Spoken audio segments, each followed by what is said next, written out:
아침해가 돋을 때 만물 신선하여라. 나도 세상 지낼 때에 햇빛 되게 하소서. 주여 나를 도우사 세월호 송 안고서 어두운 세상 지날 때 햇빛 되게 하소서. 새로운 마음을 보람 있게 보내고 주의 일을 행할 때에 햇빛 되게 하소서.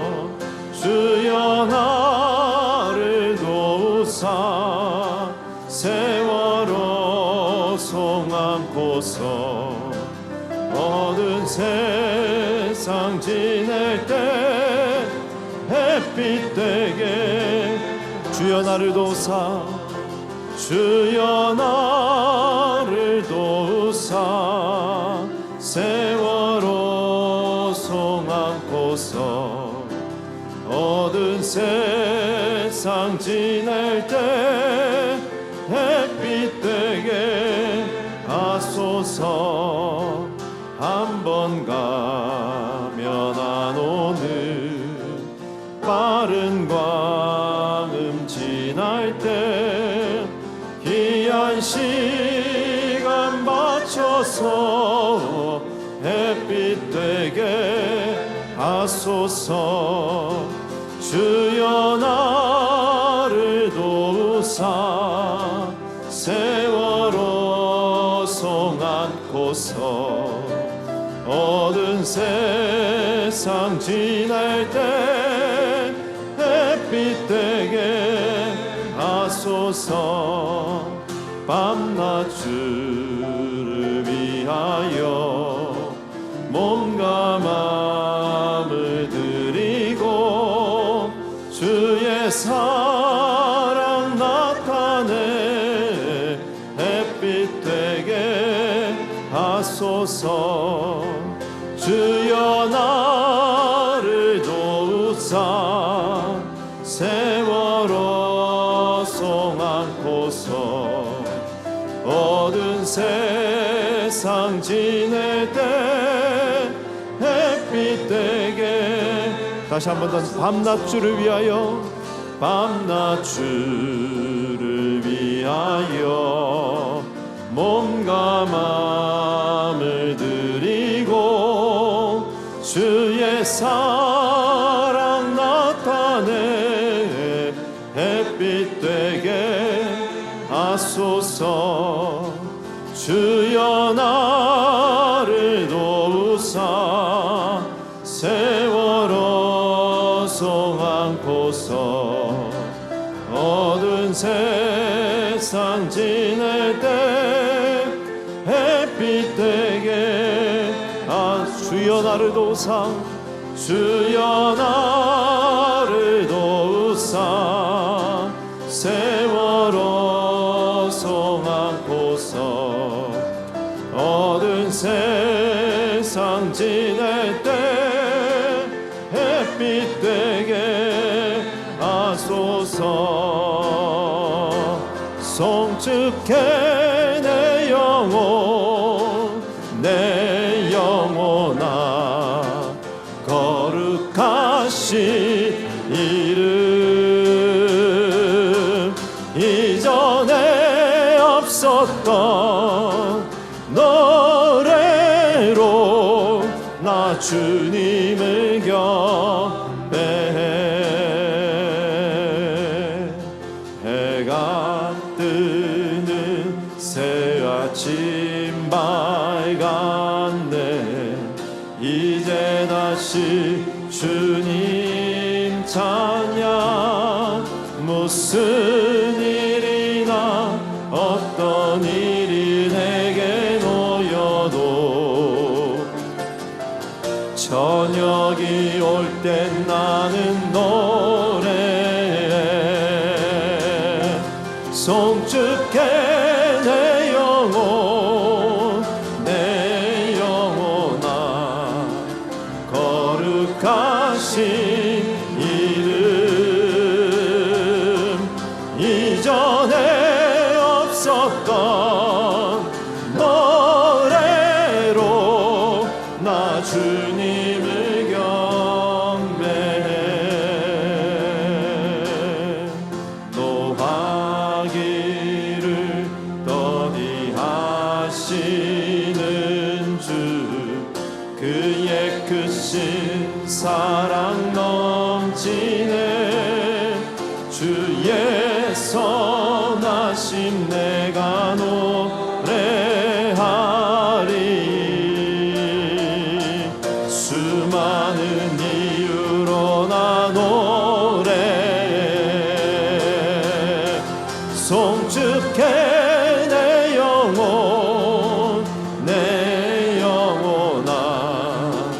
거룩하신 이름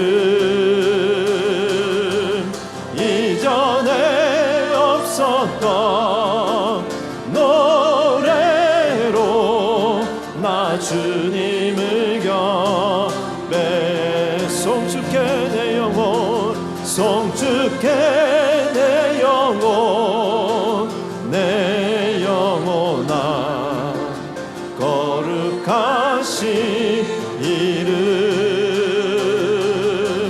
이전에 없었던 노래로 나 주님을 경배해 곧 그날에 나의 힘 다하고 나의 삶의 여정 마칠 때 끝없는 찬양 나 드리리라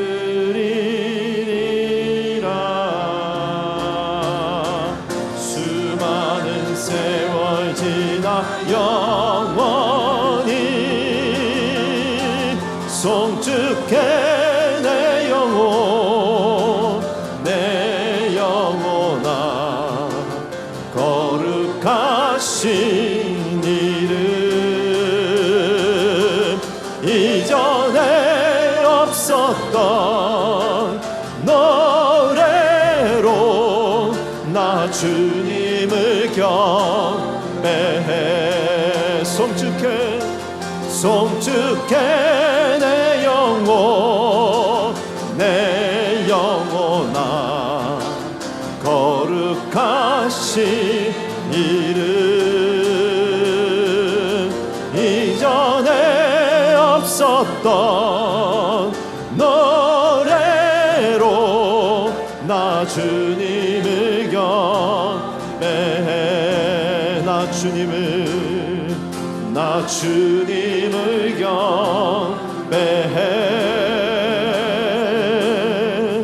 나 주님을 경배해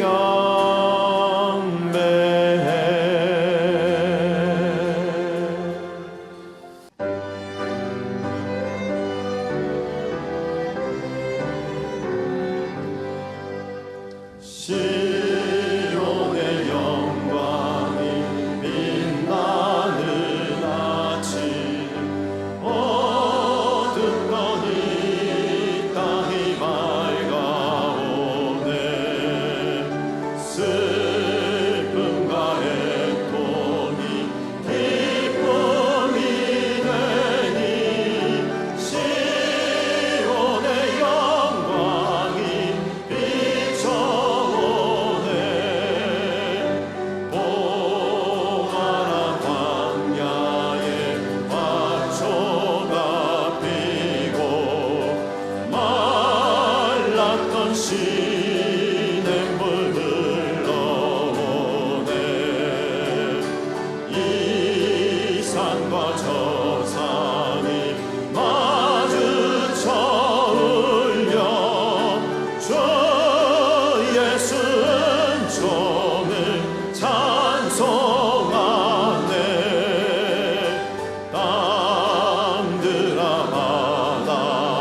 주를 맞이해 엎드리어 경배하며 찬양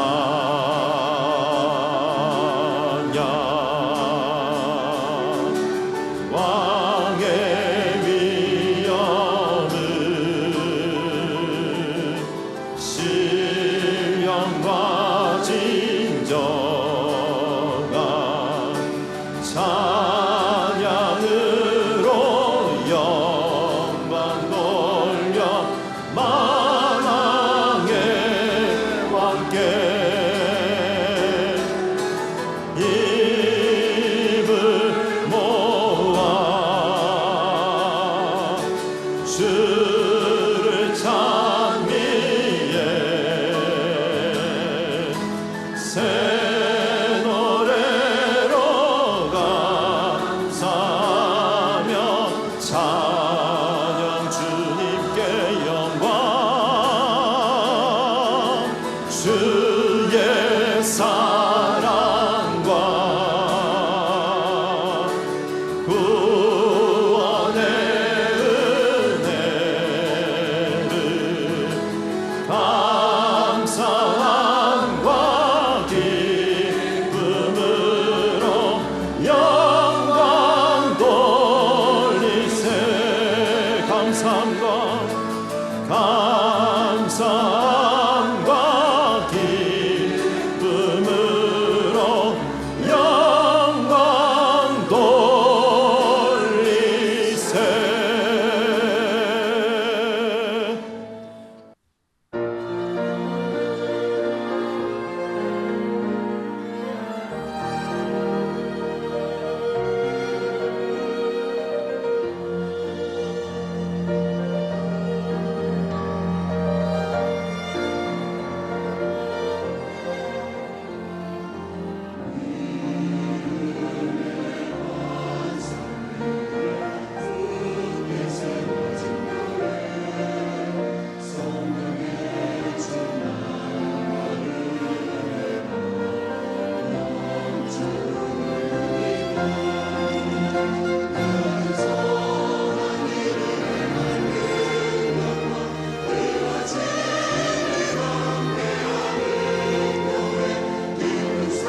하나님 말씀 열왕기하 19장 29절에서 31절까지는 말씀을 다 함께 찾겠습니다. 열왕기하 19장 29절에서 31절까지 본문이 짧기 때문에 다 같이 함께 읽으면 좋겠습니다. 시작. 또 내게 보일 징조가 이러하니 너희가 금년에는 스스로 자라난 것을 먹고 내년에는 그곳에서 난 것을 먹되 제3년에는 심고 거두며 포도원을 심고 그 열매를 먹으리라. 유다 족속 중에서 피하고 남은 자는 다시 아래로 뿌리를 내리고 위로 열매를 맺을지라. 남은 자는 예루살렘에서부터 나올 것이요 피하는 자는 시온산에서부터 나오리니 여호와의 열심히 이를 이루리라 하셨나이다 하니라. 아멘. 2026년 새해가 밝아왔습니다. 그러나 새해가 왔다고 해서 자동적으로 모든 것이 새로워지는 것은 아닙니다. 안시란이 했던 말처럼 어제와 똑같은 삶을 살면서 새날의 축복을 기대하는 것은 어리석은 일인 것입니다. 그러므로 진정 새로운 축복을 경험하기를 원한다면 새로운 변화가 일어나야 되는 것입니다. 그런데 문제는 그것이 잘 안 된다는 것입니다. 이미 여러분께서 다 경험해 보셔서 다 아시잖아요. 새해 결심이라는 것이 얼마나 오래 가던가요? 작심삼일일 때가 많이 있죠. 우리 눈에는 보이지 않지만 자아의 벽이라고 하는 두터운 벽이기 때문에 그런 것입니다. 오랜 관행이 그것을 만들기도 하고 자아의 고집이나 혹은 편안한 삶을 추구하고 싶어하는 이기심이 변화를 거부하는 것입니다. 그럴지라도 이것을 깨뜨려야지 참된 변화를 향해 나아갈 수가 있습니다. 그래서 오래전에 존 맥스웰 목사님은 성공의 공식 세 가지를 다음과 같이 소개한 적이 있습니다. 첫 번째로 hurt enough, 충분히 아픔을 주라는 거예요. That they have to change, 충분히 아픔을 주어서 변하지 않으면 안 되게 만들라는 것입니다. 철퇴를 가하고 아픔을 주어서 변화시키는 케이스죠. 그 좋은 예가 성경에도 기록이 되어 있습니다. 초대교회의 케이스죠. 예루살렘 교회는 부흥하는 교회였습니다. 하루에 3,000명씩 5,000명씩 성도가 늘어났으니 얼마나 많은 성도들이 교회를 채웠겠습니까? 그런데 문제가 있습니다. 그들은 예루살렘이라는 컴포트 존을 벗어나지 않았습니다. 심지어 유대인 교회라고 하는 민족적인 장벽도 깨뜨리지 않았습니다. 그래서 그들은 많이 모였지만 큰 교회가 되었지만 예루살렘을 벗어나지 못했고 유대 교회라고 하는 Jewish Church라고 하는 민족적 장벽을 깨뜨리지 못한 것입니다. 그때 하나님께서 어떻게 하셨나요? 핍박의 철퇴를 내리셨죠. 그래서 엄청난 박해를 가함으로 그들을 흩어지게 하셨습니다. So God made them hurt enough. 그들이 변화하지만 안 될 정도로 충분하게 아픔을 주신 것입니다. 그렇게 한 결과 결국 그들이 흩어지면서 다시 하나님 나라의 복음이 시작됐죠. 물론 이것이 어쩔 수 없을 때는 해야 되겠지만 그렇게 바람직한 변화의 케이스는 아닙니다. 이와 같이 된 변화는 오래갈 수 없기 때문이죠. 두 번째 방법이 learn enough, 충분히 배우라는 것입니다. So that they want to change, 충분히 배움으로써 그들 스스로가 변화하고 싶도록 만들라는 것이죠. 배움을 통해 참된 가치를 알게 되면, 배움을 통해 진정한 축복이 무엇인지를 알게 되면 우리 스스로 변해야 되겠구나라는 마음을 갖게 되는 것입니다. 그래서 제자 훈련이 필요하고 성경 공부가 필요한 것입니다. 심지어는 실패를 통해서도 배울 수가 있습니다. 실패를 배움으로 잘 간직하게 되면 오히려 축복된 변화를 만들 수 있기 때문이죠. 한 은행장이 퇴임을 했습니다. 많은 업적을 남기고 명예롭게 퇴임을 했는데요. 그때 그의 후임 은행장이 그에게 물었습니다. 어떻게 그렇게 훌륭한 업적을 남길 수가 있었습니까? 그 비결이 무엇입니까? 물었을 때에 바른 결정이 제일 중요하네. 그럼 올바른 결정을 할 수 있는 비결은 무엇입니까? 경험을 쌓으면 되지. 그럼 어떻게 하면 경험을 쌓을 수가 있습니까? 그거야 그릇된 결정을 해보면 알지. 그 그릇된 결정을 통해 경험을 쌓고 쌓으면 궁극적으로 바른 결정을 할 수 있다는 그런 이야기였습니다. 실패마저도 거기서 바른 교훈을 배우게 되면 바른 변화를 만들 수가 있는 것입니다. 이와 같이 우리는 배움을 통해 변화해야 되겠다는 인식을 갖게 되고 그것을 통해 변화를 추구할 수 있습니다. 그럴지라도 단순히 안다는 것만으로 완전한 변화를 이룰 수는 없습니다. 그래서 세 번째로 필요한 변화의 포뮬러가 receive enough, 충분히 받으라는 것입니다. 그래서 that they are able to change, 충분히 받음으로 그들 자신이 변화의 능력을 갖게 하라는 것이죠. 여러분, 우리 스스로의 힘으로 변화를 이룰 수 없습니다. 그런데 하나님께서 충분한 능력을 부어주시면 변화가 일어나는 것입니다. 충분한 사랑을 받고 충분한 말씀을 부어주실 때, 특별히 충분한 성령의 능력을 부어주실 때 우리 삶에는 변화가 일어나는 것입니다. 이런 의미에서 저희가 금년을 시작하면서 우리가 강구해야 될 가장 중요한 기도 제목이 하나 있다면 성령의 능력을 받는 것입니다. 성령을 받음으로 우리 완악한 심령을 깨뜨리고 우리가 움직이지 않았던 삶의 터전을 움직여서 새로운 변화로 나아갈 수 있다면 한 해는 값지고 아름다운 새해가 되는 것입니다. 사실 우리가 한 해를 시작하면서 가장 경계해야 될 것이 타성이라는 것입니다. 늘 하던 방식대로 하고 싶어하는 habitual routine이라고 하죠. 한 곳에 머물러서 움직이지 않는, 그러다 보니까 적당하고 미지근하게 살 수밖에 없는, 이게 사실은 가장 중요한 대적이죠. 이와 같은 루틴을, 이와 같은 타성을 깨뜨리고 하나님의 부르심을 향해 바르게 나아갈 때에 우리는 새해를 바르게 맞이할 수가 있게 되고 좋은 열매를 맺을 수가 있는 것입니다. 어떻게 하면 우리를 감싸고 있는 이 타성을 깨뜨리고 결과적으로 하나님이 기뻐하시는 참된 비전으로 나아갈 수 있을지 오늘 같이 봉독한 본문을 중심으로 이것을 함께 나누어 보려고 합니다. 오늘 같이 읽은 본문에 보시면 성 안에 갇혀 있기 때문에 아무것도 할 수 없었던 무기력한 백성을 향한 하나님의 말씀이 기록되어 있습니다. 사실 오늘 이 본문의 말씀은 주일 예배 시간 이미 다루었던 히스기야 왕 때 일어난 사건이죠. 아스루 왕 사네립이 18만 5천 대군을 예루살렘으로 보내서 그 성을 포위하게 했습니다. 고대 사회에서 성이 포위당했다는 것은 모든 것이 단절된 상황을 말하는 것입니다. 동서남북 사방이 다 막히고 식량과 음식이 다 단절되었기 때문에 성 안에 있는 사람들은 엄청난 굶주림과 기아 상태에서 속절없이 죽음을 기다려야 하는 것입니다. 이와 같이 동서남북이 다 막힌 상황에서 그들이 할 수 있는 일이 무엇이었을까요? 아무것도 없었습니다. 인간적으로 할 수 있는 일은 아무것도 없었어요. 그런데요, 우리 인생에는 동서남북이라는 네 가지 방향만 있는 것이 아닙니다.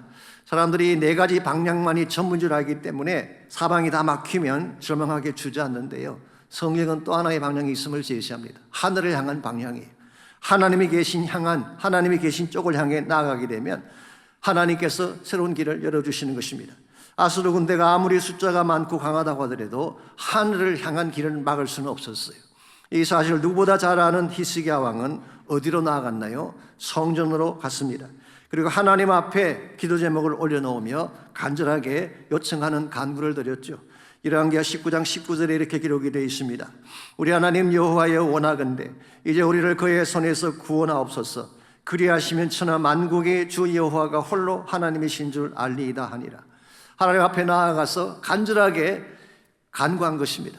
동서남북 사방은 막혔지만 위를 향한, 하나님을 향한 문을 열어놓고 하나님께 간구를 했을 때 하나님께서 드디어 주신 약속의 말씀, 그게 우리 방금 같이 읽었던 본문인 것입니다. 29절에서 다시 농사를 짓고 풍성하게 열매를 거둘 것을 말씀해 주셨어요. 30절에서는 유다 족속의 남은 자들이 아래로 뿌리를 내리고 위로 열매를 맺을 거리라고 했습니다. 견고하고 흔들리지 않는 삶의 터전을 확립할 것을 말한 것입니다. 그리고 31절에서 그 남은 자들이 예루살렘에서부터 나올 것이라고 했어요. 여기 나온다는 이 표현은 그냥 빠져나온다 그런 뜻이 아닙니다. 마치 물길이 펴져 나오듯이 성 안에 있는 사람들이 뛰쳐나올 것을 말하는 것입니다. 그렇기 때문에 New Living Translation은 이렇게 번역을 해놓았어요. Remnant of my people will spread out from Jerusalem. 이 spread out이라고 하는 것은 뻗어나간다, 퍼져나간다, 이런 의미를 가지고 있는 것이죠. 그러므로 단순히 아수르의 포위로부터 survive 한다는 뜻이 아니라 그것을 넘어서서 하나님의 백성이 온 세상을 향해 달려나갈 하나님의 비전을 말씀하신 것입니다. 이건 대단한 축복이 아닐 수가 없습니다. 포위망을 뚫는 정도가 아니라 견고한 삶의 뿌리를 내리고 풍성한 삶의 열매를 맺는 것으로 끝난 것이 아니라 그 열매를 들고 온 땅을 향해 나아가는 꿈, 이거 굉장히 소중한 것입니다. 이와 같은 것을 우리는 브레이크스루라고 표현하기도 했죠. 기억하실지 모르지만 예전에 팬데믹이 한창일 때 그의 교회 표어가 브레이크스루였습니다. 브레이크스루라고 하는 것은 단순히 팬데믹을 벗어나서 생존하는 것을 말하는 것이 아닙니다. 그것을 넘어서서 진정한 복음의 비전을 감당하는 것이 브레이크스루이죠. 그래서 제가 예루살렘 교회에 핍박이 왔을 때에 그 내용을 자세하게 설명드린 적이 있습니다.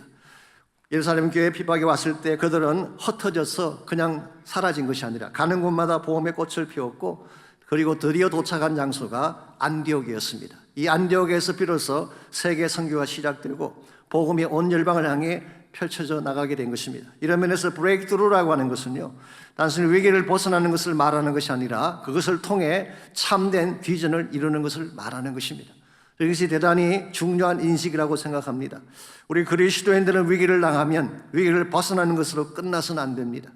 위기를 돌파함으로써 참된 하나님의 비전을 이룬 데까지 나가야 되는 것입니다. 실제로 한국교회 트렌드 2026이라는 책이 나왔죠. 그 책에 보게 되면 팬데믹은 멈춤의 시간이 아니라 본질을 묻는 시간이었다, 그런 표현이 나옵니다. 한동안 한국교회가 허시나 부리고 외적인 치장만 자랑해 왔는데 팬데믹이라는 사건을 통해 교회의 본질이 무엇인가를 진실로 묻게 되었다는 것입니다. 그렇습니다. 단순히 우리의 삶의 포획을 벗어나는 것이, 그래서 우리가 잘 먹고 잘 살게 되는 것이 참된 회복이 아니라 그것을 넘어서서 하나님 사이의 비전을 이룰 때에 진정한 회복과 부흥이 일어나게 되는 것입니다. 그런데요, 이와 같은 비전의 성취가 단순히 우리의 힘과 능력만으로 될까요? 히스기야가 노력을 하고 유다 백성이 노력을 한다고 이것이 이루어질까요? 그렇지가 않습니다. 그래서 31절 하반부를 보시면은 하나님과 같은 아름다운 약속을 성취하기 위해 절대적으로 필요한 것이 무엇인가를 말씀해 주십니다. 여호와의 열심히 이 일을 이루리라. 우리의 능력이 아니라 여호와의 열심히 이와 같은 모든 플랜과 모든 계획과 모든 비전을 성취해 주신다는 거예요. 여기 열심이라는 단어가 나오는데요, 히브리 말로 퀴나라는 단어인데 zeal이라고 번역할 수도 있고 passion이라고 번역할 수도 있어요. New Living Translation은 compassionate commitment라고 번역했어요. 이 사랑이 담겨져 있는, 사랑하기 때문에 반드시 이것을 이룩해야 되겠다고 하는 헌신의 의지를 오늘 본문에서 퀴나, 열심이라고 표현한 것입니다. 하나님은 이스라엘 백성이, 유다 백성이 이와 같이 포위 상태에 있을 때에 어떻게든 모든 수단을 동원해서라도 이들을 반드시 건져내야 하겠다고 하는 compassionate heart를 가지고 계셨어요. 이것을 오늘 성경은 passion, 열정이라고 부른 것입니다. 오늘 여러분과 제가 이 하나님의 열정을 깨닫고 우리도 동일한 열정을 품을 때에 약한 시대 가운데서 모든 악한 자들의 결박을 뚫고 참된 승리를 향해 나아갈 수가 있는 것입니다. 우리에게 열정이 필요하긴 한데요, 이런 면에서 우리에게 주어질 열정은 그냥 열정이 아닙니다. 하나님의 열정, 세상과는 구별된 열정, 나 욕심과 열망을 향한 열정이 아니라 하나님 나라를 위한 열정이기 때문에 저는 이것을 거룩한 열정이라고 표현하고 싶습니다. 우리 모두에게는 그냥 열정이 아니라 거룩한 열정이 있어야 되는 것입니다. 새해를 시작하시는 여러분 모두의 마음속에도 무엇인가 하고 싶어하는 열정이 분명히 있을 것입니다. 여러분은 한 해 동안에 무엇의 열정을 가지고 그 사건을 이루어 나가며 그 모든 생각들을 이루어 나갈까요? 어떤 분들은 경제적 안정의 열정을 품을 수도 있고 건강의 열정을 품을 수도 있고 자녀와 자녀의 행복의 열정을 품을 수도 있습니다. maybe 축구를 좋아하시는 분들은 월드컵이라고 하는 그 열정을 품을지도 모르겠어요. 아시는 대로 2026년대 가장 큰 이벤트가 LA에서 열리는 월드컵입니다. 정말 최대 관심사가 아닐 수가 없죠. 그래서인지 모르지만 독일의 한 언론인은 이렇게 이야기했어요. 지구가 둥근 이유가 무엇인지 아는가? 하나님이 축구를 너무 좋아하셔서 지구를 축구공같이 만들었기 때문이다. 이 정도로 열정을 가지고 있어요. 이러다 보니까 축구가 신앙 수준입니다. 한국은 무조건 이겨야 된다는 일종의 믿음을 가진 분들이 생각보다 많이 있습니다. 그래서 한국팀이 찬 볼은 아무리 똥볼이라도 어나운서가 뭐라고 합니까? 아깝게 빗나갔습니다. 그 정도로 한국 사람의 성리에 대해서는 신앙적인 고백을 하고 있는, 심지어 지난 월드컵 결성 때는 이런 일까지 있었다고 합니다. 로얄 박스의 가장 좋은 자리에 남자가 앉아 있는데 그 옆자리가 비어 있었어요. 사실 굉장히 비싸고 중요한 자리죠. 다른 사람이 물었습니다. 그게 누구 자리냐고 물었더니 자기 와이프 자리래요. 근데 왜 비어 있냐 그랬더니 사실은 와이프가 그저께 세상을 떠났기 때문이라고. 그 말들은 그 사람이 I'm sorry, 미안합니다. 그러면 다른 친척이나 친구를 앉히면 되지 않겠습니까? 그랬더니 그렇게 할 수는 없대요. 왜냐고 물었더니 그들 모두가 지금 와이프 장례식에 참석하고 있기 때문이라고. 다른 모든 친척들은 와이프 장례식에 참석했는데 본인은 월드컵에 와 있는, 이건 사실 그냥 열정이 아니고 광적인 열정이죠. 여러분들 열정 갖는 것이 나쁜 것은 아닙니다. 열정 가질 수가 있죠. 열정을 가져야만 무엇인가 진행이 되는 것입니다. 그러나 모든 열정이 다 건강한 열정은 아니에요. 건강한 열정이 있는가 하면 건전하지 못한 열정도 있는 것입니다. 우리의 열정의 건강성을 결정하는 핵심은 우리의 열정이 무엇을 향하느냐가 결정하는 것입니다. 여러분과 저의 열정은 하나님을 향한 열정이 되어야 할 줄 믿습니다. 예배의 열정을 품어야 되고 기도와 말씀의 열정을 쏟아야 되는 것입니다. 무엇보다 하나님 나라에 우리 열정을 쏟을 때에 참된 변화가 일어날 수 있게 되고 2026년 한 해가 가장 아름답고 존귀한 한 해가 되는 것입니다. 그래서 저는 금년 저희 교회 표를 거룩한 열정으로 정했습니다. 하나님의 기뻐하실 바른 열정을 품고 살자는 것이죠. 그리고 이렇게 할 때에 이 모든 것을 이루시는 분은 여호와입니다. 여호와께서 이루시리라. 여러분, 이 말씀을 붙잡고 바른 열정을 가지고 한 해를 달려가셔서 하나님 사회주의 비전도 성취하시고 여러분의 행도 가장 아름답고 존경이 되는 그런 축복이 있기를 바랍니다. 자, 그렇다면 어떻게 할 때 거룩한 열정을 품고 참된 비전을 향해 나아갈 수가 있을까요? 오늘 본문의 말씀을 통해서 열정을 품고 하나님 나라 비전을 향해 나아가는 몇 가지 비결을 함께 정리하려고 합니다. 거룩한 열정을 품고 참된 비전을 향해 달려가려면 첫 번째로 하나님의 징조를 보아야 합니다. 하나님 비전을 성취하려면 우리의 생각이나 계획대로 해서는 안 된다는 것입니다. 하나님의 뜻, 하나님의 행하실 계획을 주목하고 그 방향으로 나아가야지 바른 성취를 이룰 수가 있는 것입니다. 그래서 29절을 보십시오. 또 내게 보일 징조가 이러하니 너희가 금년에는 스스로 자라난 것을 먹고 내년에는 그것에서 난 것을 먹되 제3년에는 심고 거두며 포도를 심고 그 열매를 먹으리라. 여기 보시면 징조라는 단어가 나오는데요, 영어 성경에서는 sign이라고 번역했어요. 표적이라고 번역을 했습니다. 즉 하나님께서 보여주시는 안내판이다, 그런 뜻이죠. 하나님 보여주신 그 안내판의 내용이 무엇인가요? 금년에는 스스로 자라난 것을 먹는다고 했어요. 이게 스스로 자라난 것이라고 하는 것은 씨를 뿌리거나 경작하지 않았음에도 불구하고 자연이 자란 것들을 말하는 것입니다. 이것은 쉽게 표현하면 농사를 지을 수 없는 황폐한 상황을 말하는 것입니다. 농사를 지을 수가 없으니까 그냥 들판에 나가서 아무 것이나 뽑아다가 먹는 것이죠. 오래전에 북한 땅에 강우이 왔을 때에, 큰 기근이 왔을 때에 들판에 나가 풀이나 잡초를 베어 먹었던 그런 적이 있었잖아요. 잘못된 독초를 먹고 얼굴이 누렇게 되어 죽어갔던 사람들이 참 많았습니다. 지금 유다 백성 앞에 펼쳐진 상황이 이런 것입니다. 아수르가 물러간다고 해서, 산헤립의 군대가 물러간다고 해서 금방 모든 땅이 회복되는 것이 아니라 최소한 2년 동안은 첫 해와 두 번째까지는 이와 같이 들판에 가서 그냥 풀을 떨어 먹어야 되는 그런 상황이 온다는 거예요. 그리고 나서 3년째 되는 해에 정식으로 포도를 심게 되고 그때 포도에서 나는 열매를 먹게 될 것이다. 이런 모든 것은 하나님이 계획한 대로 진행이 되는 것입니다. 지금 당장 내 앞에 먹어야 될 식물이 없다고 해서, 내가 지금 당장 농사를 지을 수 없다고 해서 그것 때문에 당황하거나 원망하면 안 되는 것입니다. 하나님이 말씀하셨으면 그 하나님의 계획을 따라 모든 것을 믿고 나아갈 때에 하나님의 때에 모든 것을 회복시켜 주시는 것입니다. 이런 면에서 우리가 주목해야 될 진정한 과제는 주어진 현실이 아닙니다.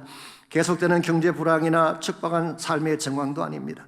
하나님의 징조, 하나님께서 보여주시는 계시의 말씀에 주목하고 그 말씀을 따라갈 때에 모든 것이 합력하여 선을 이루고 마침내 포도원의 최상의 포도를 먹게 되는 것입니다. 금년 한 해도 여러분이 짐작하시는 것처럼 모든 것이 순적하지만은 않을 것입니다.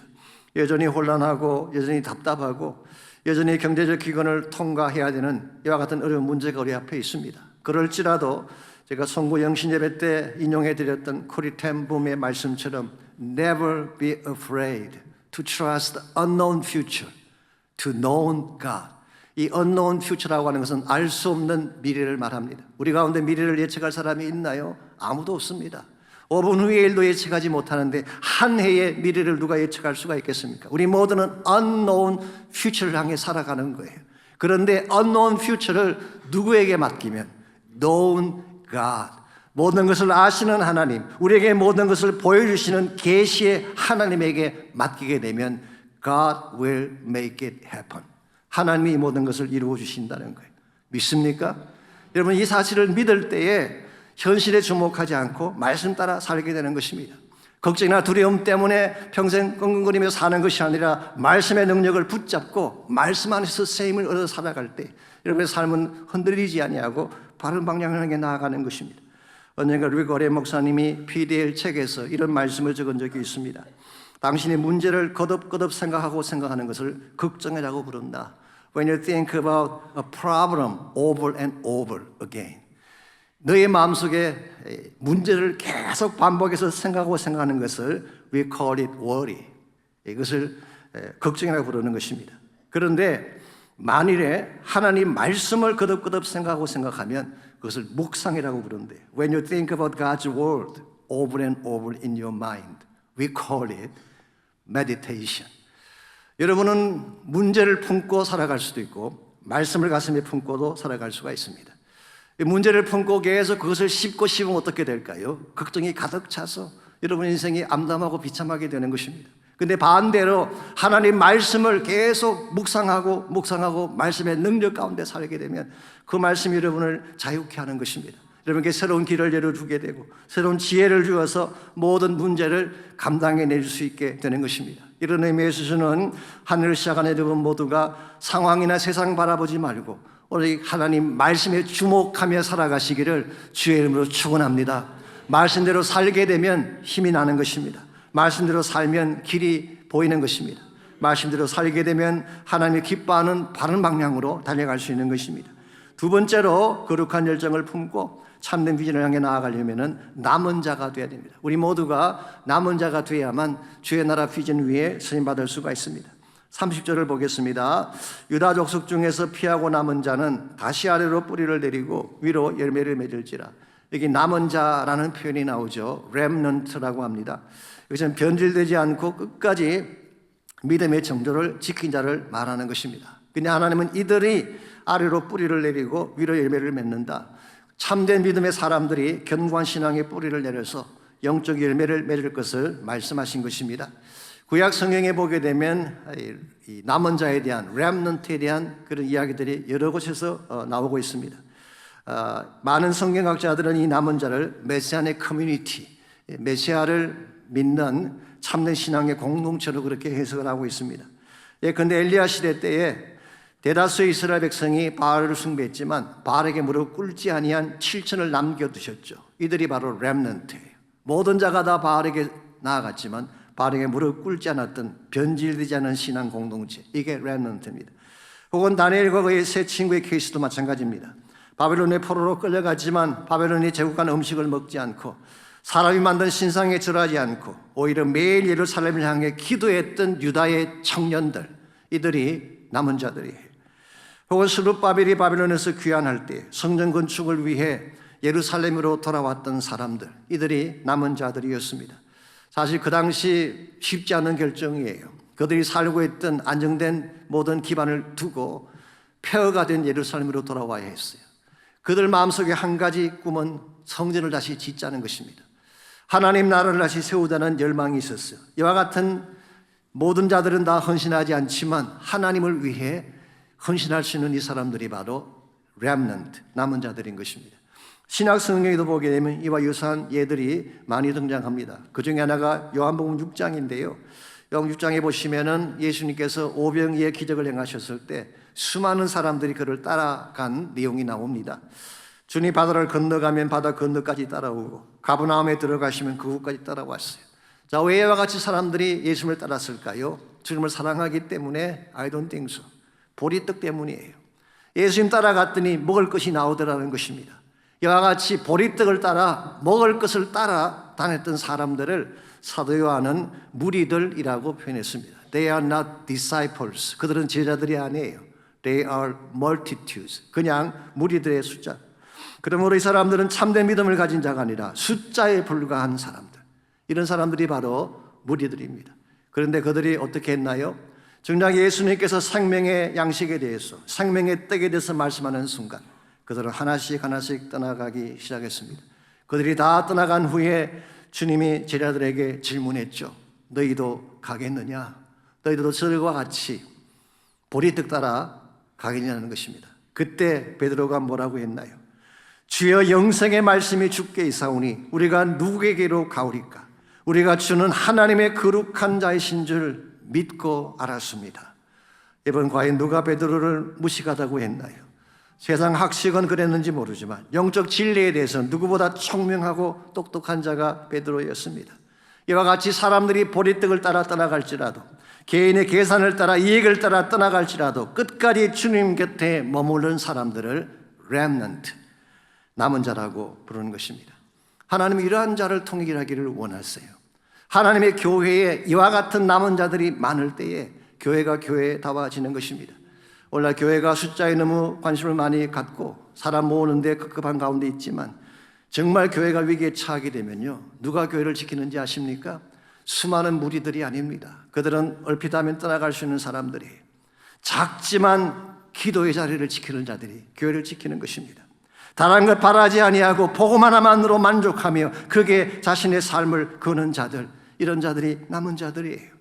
모든 다른 사람들이 세속화의 물길에 떠내려가고 신앙을 팔아먹어도 끝까지 남아 거룩한 재산을 지키며 하나님만 예배하는 자들이 남은 자들입니다. 저는 여러분 한 분 한 분이 하나님 나라의 남은 자들이 되시기를 축원합니다. 부족해도 괜찮습니다. 가진 것이 없어도 괜찮아요. 하나님만 붙들고 그분에게 전심을 다 쏟는 남은 자가 되기만 한다면 소수일지라도 남은 자들을 통해 하나님은 하나님 나라를 세울 수 있기 때문이에요. 이런 의미에서 우리가 거룩한 열정을 가슴에 품고 참 비전을 향해 나아가려면 1차적으로는 하나님의 징조에 주목해야 됩니다. 세상의 주로나 세상의 흐름이 아니라 나에게 주신 상황이 아니라 말씀을 따라 여러분 인생을 진행할 때에 여러분이 하나님 나라 꿈을 이룰 수가 있는 것입니다. 두 번째는 남은 자가 돼야 돼요. 세태에 물들지 아니하고 하나님에게 믿음의 뿌리를 내린 남은 자가 될 때 남은 자를 통해 하나님은 하나님의 비전을 성취하는 것입니다.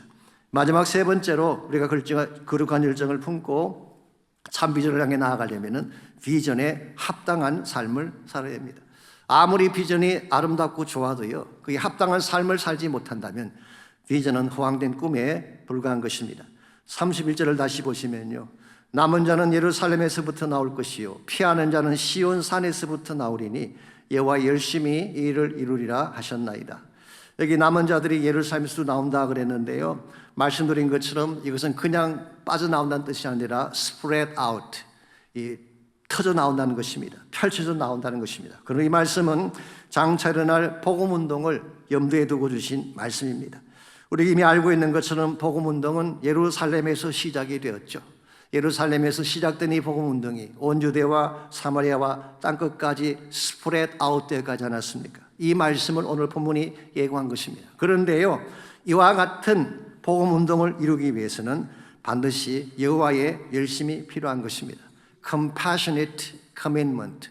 여기서 내가 무슨 일이 있더라도 반드시 이루겠다고 하는, 특별히 사랑의 근거를 둔 하나님의 가슴을 Compassionate commitment라고 부르는 것입니다. 즉 하나님은 모든 것을 다 동원해서라도 이것만은 꼭 이루겠다라고 결심을 하시고 헌신하셨기 때문에 이 하나님의 열심이 그들을 포위망에서 건져내고 이스라엘 백성을 건져낸 것입니다. 이 동일한 하나님의 열심이 예수 그리스도 안에서 온 인류를 구원하는 구원의 근거가 된 것입니다. 그렇기 때문에 이사야 9장 말씀 보시게 되면 하나님의 탄생을 예고하시면서 이렇게 말씀하셨어요. 다윗의 왕자와 그의 나라에 군림하여 그의 나라를 굳게 세우겠다. 즉 이 한 아기는 그냥 아기가 아니죠. 다윗의 왕국을 세울, 메시아닉 킹덤을 세울 왕을 주신 것입니다. 그러면서 이렇게 말씀하셨어요. 만군의 여호와의 열심히 이를 이루리라. 즉 하나님의 나라의 성취는 하나님의 열심으로 이룬다는 거예요. 메시아를 오게 하신 것도 하나님의 열정 때문이고 이 메시아를 통해 하나님의 나라를 세우는 것도 하나님의 열정 때문인 것입니다. 요한복음 2장 15절에서 17절까지 보게 되면 예수님께서 성전을 청결케 하시는 사건이 나와 있습니다. 한 번은 성전에 들어갔더니 수많은 상인들이 짐승을 팔고 돈을 바꾸는 그런 현상을 보게 됐죠. 그때 예수님께서 장사치들을 내쫓았어요. 상을 뒤집으면서 진노하셨습니다. 이와 같은 모습을 본 제자들이 이 사실을 보면 무엇을 깨달았는지 아십니까? 요한복음 2장 17절에 나와 있습니다. 주의 전을 사모하는 열심이 나를 삼키리라 하신 말씀을 기억하게 되었다. 이 주의 전을 사모하는 마음이 passion for the temple, 하나님의 성전을 사모하는 열심. 그러므로 예수님께서 성전을 청결케 한 것은요, 당신이 성전을 깨끗하게 한다는 의미가 아닙니다. 이보다 더 큰 의미가 그 속에 담겨져 있는 것입니다. 성전을 성전되게 하기 위해서는 장사치들이 들어와야 되는 것이 아니라 정말 그곳에 와야 될 진정한 대상이 따로 있다는 거예요. 이사야 56장 7절에 보게 되면 그 내용이 정확하게 나와 있습니다. 이것이 예수님이 성전을 향해 열정을 품고 장사치를 쫓아낸 근본적인 이유가 된 것입니다. 내가 곧 그들을, 여기서 말하는 그들은 이방인을 말합니다. 앞절에 보면 나와 있어요. 내가 곧 그들을 나의 성산으로 인도하여 기도하는 내 집에서 그들을 기쁘게 할 것이며 그들의 번제와 희생을 나의 제단에서 기꺼이 받게 되리니 이는 내 집은 만민이 기도하는 집이라 일컬음 받게 될 것이라. 만민이 기도하는 집, 여기서 만민이라고 하는 것은 all nations, 열방을 말하는 것입니다. 우리는 이 성전 그러면은 유대인들만을 위한 장소로 생각하지만 그렇지 않았습니다. 성전은 만민이 기도하는 집이었어요. 실제로 예수님 당시 때에 이방인이라고 할지라도 성전에 와서 기도할 수 있었어요. 그 장소를 우리는 이방인의 뜰이라고 부릅니다. 이방인도 와서 기도하고 제사할 수 있는 특권이 있었어요. 그런데요, 장사치들이 어디서 장사를 했는지 아십니까? 바로 그 이방인의 뜰에서 장사를 한 거예요. 기도해야 될 이방인들을 쫓아내버리고 예배해야 될 이방인들을 다 쫓아내버리고 대신 그 자리에 그들의 탐욕이 가득 찬 테이블을 만들어 놓았을 때 여기에 예수님께서 없애떼시고 진노하신 것입니다. 여러분과 제가 정말 바른 열정을 가지려면 예수님이 어디에 열정을 쏟아셨는가를 알아야 돼요. 예수님은 성전에 열정을 쏟아부으셨어요. 예수님은 거룩한 삶의 열정을 쏟아부으셨어요. 예수님은 사랑과 섬김의 삶에 열정을 쏟아부었는데 만약 여러분과 저는 세상 일에 열정만 쏟고 있다면, 여러분과 저는 이기심과 탐욕에만 열정을 쏟고 있다면, 여러분과 저는 누가 잘났냐, 누가 키가 크냐, 키재기만 하는데 열정을 쏟아붓고 있다면 하나님의 비전은 이룰 수가 없는 것입니다. 그러므로 우리가 정말 하나님 비전에 참여하기를 원한다면 하나님의 비전을 잘 이해하고 그 비전에 합당한 삶을 살아야 되는 것입니다. 그래야지 하나님께서 우리를 통해 참된 비전을 이루어주시는 거예요. 하나님 나라에 합당한 삶을 살려면 때로는 겸손해야 됩니다. 때로 나의 권리를 포기하고 낮아질 줄 알아야 되는 것입니다. 사실 이민교회라고 하는 것이 섬김의 할트를 가지지 않으면요 사역할 수 없는 곳입니다. 물론 다 갖춘 사람들, 교양 있고 우아하고 부티나는 사람들만 모이면 참 좋겠지만 현실이 그런가요? 현실은 그렇지가 않습니다. 우리가 잘 아는 것처럼 교회는 병원과 같은 곳입니다. 병원에 누가 가나요? 환자들이 가는 것입니다. 힘들고 아프고 어려운 사람들이 그곳에 가서 복음으로 말미암아 치유받고 하나님 백성 되어 살게 하는 곳이 교회인 것입니다. 그러므로 교회는 세상과 달라야 됩니다. 교회 나오시는 분들은 세상에서 무엇을 가졌건 교회 오면 다 내려놓고 겸손하게 함께 섬기고 나눌 수 있어야 돼요. 저는 그와 같은 것을 성숙이라고 생각합니다. 뭐 좀 안다고 뭐 좀 가졌다고 구별하고 차별하는 것은 절대 성숙이 아닙니다. 미성숙이에요. 예수님께서 기뻐하는 삶은 그런 삶이 아닙니다. 내가 세상에는 사장이 되고 장관이 될지라도 교회에 오면 섬기는 설번트가 돼야지 진짜 교회가 바른 교회가 되는 것입니다. 우리의 삶은 이 땅에서 해같이 빛난 삶이 아니라 천국에서 해같이 빛난 삶이 되어야 할 줄 믿습니다. 그러려면 참된 섬김과 참된 사랑을 통한 하나님 나라 비전에 합당한 삶을 추구해야 되는 것입니다. 그런데요, 이와 같은 삶을 사는 것이 우리의 힘만으로는 역부족입니다. 노력해도 안 되는 경우가 많이 있죠. 그래서 우리 모두에게 정말 절실한 것은 성령의 능력인 것입니다. 성령께서 임하시게 되면 우리 심령 속에 변화가 일어나고 나의 완악했던 마음이 깨어지며 진정 하나님 나라 비전을 향한 인생으로 바뀌어지게 되는 거예요. 여러분, 성령은 변화의 능력입니다. 어떤 완악한 심령, 어떤 견고한 진이라도 성령이 임하시면 깨어지고 무너지게 되어 있는 거예요. 저희 교회에서 과히 멀지 않은 지역에 드림 센터라고 하는 사역 센터가 있습니다. 에코파크 아시죠? 거기 가시게 되면 큰 병원을 개조한 선교 사역 센터가 있습니다. 1994년도에 매튜 바넷이라는 목사님이 세운 것인데요. 이 매튜 바넷은 그 유명한 토미 바넷, 부흥배가를 쓰신 토미 바넷의 아들이죠. 사실 낡고 낙후된 퀸 오브 엔젤스라는 병원을 개조해서 이 미니스트리 센터로 만들었습니다. 홈리스 피플들, 마약 중독자들, 에이즈 환자들, 가출 청소년들, 장녀들 이런 사람들에게 음식을 제공하고 복음을 전하고 그들의 재활을 돕는 사역 센터가 바로 드림 센터입니다. 한 주간에 3만 명 이상에게 음식을 제공한다고 하니까 엄청난 사역이 아닐 수가 없죠. 한 번에 그 드림 센터에 총을 든 강도가 들어왔습니다. 타이론 제임스라고 하는 사나이인데요.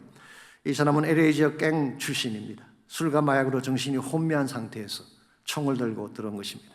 나중에 밝혀진 사실이긴 합니다만은 사실 그때 그는 에이즈를 앓고 있었기 때문에 자살하려고 들어온 것이라고 합니다.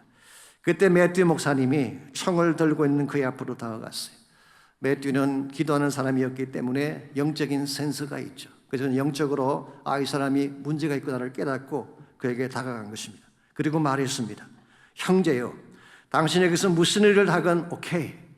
그러나 그것을 행하기 전에 한 번만 당신을 위해 기도하게 해달라고 요청했어요.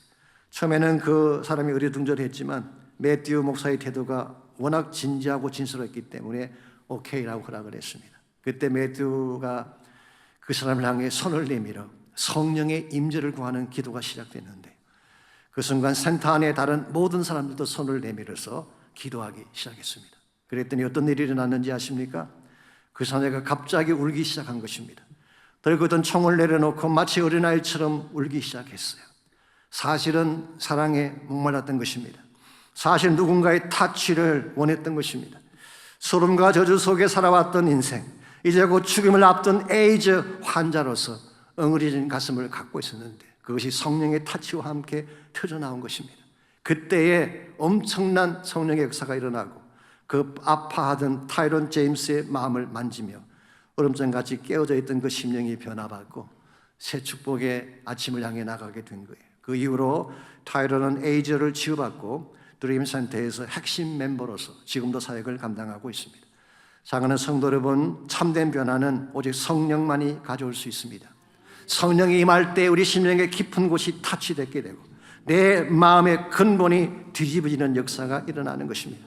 이와 같은 성령의 역사가 우리를 뜨겁게 만들고 우리를 새롭게 만들 때에 나 자신도 변화되지만 우리 가정의 변화를 받게 되고 교회가 변화받게 되고 한 걸음 나아가서 하나님의 나라의 새로운 비전이 시작되게 되는 것입니다. 그러므로 우리가 한 해를 시작하면서 다른 무엇보다도 정말 간절히 소원하며 기도할 것이 성령의 능력을 받는 것입니다. 차지찬 나의 마음속에, 굳어지고 식어진 나의 마음속에 타성에 젖어 차지도 아니하고 뜨겁지도 아니한 나의 심령 가운데 성령님 임하여 주십시오. 성령께서 나의 가슴을 뜨겁게 만들어 주십시오. 성령 받고 변화받고 우리의 가슴이 뜨거워질 때 하나님 나라를 향해 나아갈 수가 있는 것입니다. 뿐만 아니라 2026년 한 해는 하나님과 함께 달려가시기를 바랍니다.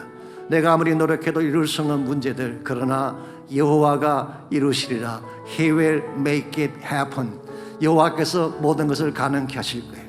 여호와 함께 달려가시게 되면 가정의 문제, 삶의 문제, 여러분 삶으로 해결할 수 없는 포인된 여러 가지 문제들을 다 해결해 주셔서 참된 자유함과 기쁨을 주실 거예요. 이와 같은 모습으로 하나님의 열정을 구하시고 하나님 나라를 구하시고 주의 영광 위에 달려가는 여러분 모두가 되시기를 주의 이름으로 축원합니다. 우리 시간 함께 우리 찬양하기를 원하는데요, 우리 금년도 주제가 말씀드린 것처럼 원래는 것은 아랍어로 지어진 것입니다. 사실 터키 사람들이 만든 프레이즈예요. 저는 그 찬양을 보면서 이런 생각이 들었습니다. 아직은 아니지만 언젠가 이방 땅에 있는 모든 열방들이 여호와를 찬양할 날이 온다고 했잖아요. 우리에게 찬송을 부르면서 이방 나라에서 일하신 하나님을 기억하며 언젠가 온 땅 온 열방이 복음을 듣고 그들 모두도 동일하게 찬송할 수 있는 날이 속히 올 수 있도록 이와 같은 결단과 헌신으로 함께 찬양하면 좋겠습니다. 영광의 왕 찬양합니다. 위대하신 주 구원자 존귀하신 주 경배합니다. 보좌에 계신 어린 양 영광의 왕 찬양합니다. 위대하신 주 우리 구원자 존귀하신 주 경배합니다. 보좌에 계신 어린 양 예수 죽임 당한 어린 양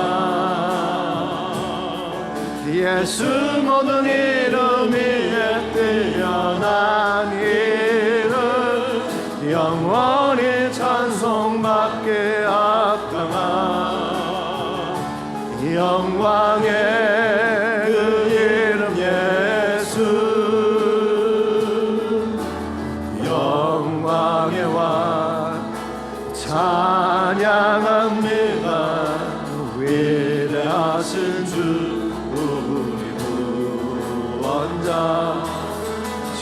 존귀하신 주 경배합니다. 보좌에 계신 어린 양 예수 죽임 당한 어린 양 예수 모든 이름 위에 뛰어난 이름 영원히 찬송받게 합당한 영광의 그 이름 예수 죽임 당한 어린 양 예수 죽임 당한 어린 양 예수 모든 이름 위에 뛰어난 이름 영원히 찬송받게 합당한 영광의 그 이름 예수 영광의 그 이름 예수 영광의 그 이름 영광의 그 이름 예수 하나님 감사합니다. 26년을 저희 앞에 펼쳐주시고 하나님 나라 비전을 향하여 달려갈 수 있도록 은혜를 베푸시니 감사합니다. 식었던 우리의 영성이 회복되게 하시고 차지도 아니하고 덥지도 않았던 우리의 심령이 성령의 능력으로 뜨겁게 변화받고 주의 나라 영광을 향해 하나님 부르심을 향해 열방을 향한 비전을 향해 달려나아가는 저희 모두가 되게 하시고 또한 저희 몸된 교회가 되게 하여 주시옵소서. 이제는 우리 구주 예수 그리스도의 은혜와 하나님 아버지의 무한하신 사랑과 성령님의 충만한 임재하심이 새해 첫째를 맞이해서 한 해 동안 하나님과 함께 동행하기를 소원하는 모든 사랑하는 주의 백성 한 분 한 분에게 그들의 가정과 삶의 터전과 자녀들과 자손들 위해 이제로부터 항상 함께 해주시기를 우리 주님 예수님의 이름으로 간절히 축원하옵나이다.